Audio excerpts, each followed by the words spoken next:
one of our first things we said, is Mike in pain?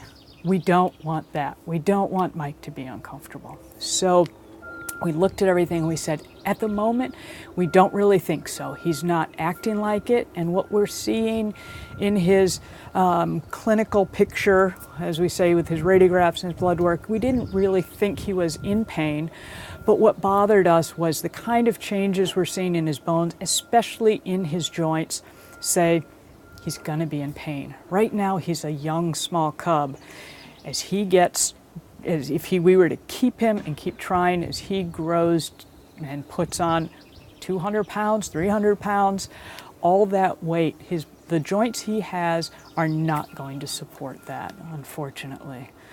So, we said, all right, what are options? If this was somebody's pet, what could we do for it? And you see pictures of the dogs that have wheels for carts for their back end. Unfortunately, with Mike, all 4 limbs are affected. It's joints in all 4. And so he would not be able to support his weight. So we couldn't fashion anything to distribute that weight because he'd still have weight on his chest. And that kind of weight of a large bear couldn't be supported that way. And we said, it's not fair. And he's a wild animal. And even to keep him in captivity, you want him to be able to at least do some bear things.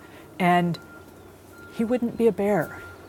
To keep him alive would only be satisfying our personal needs to try to keep him with us and hold on to him. And we couldn't do that. We said, Mike deserves more than that, and there's nothing we could provide. And of course, we looked at everything and said, was there something we missed? Was there something we could have done? When we first noticed he was having problems with his bones and joints, could we have done something different?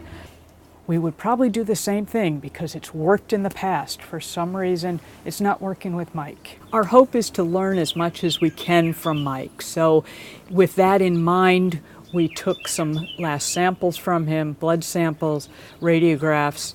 We're going to be reviewing those and getting as much information as we can and consulting as to anything else that we can understand about his case.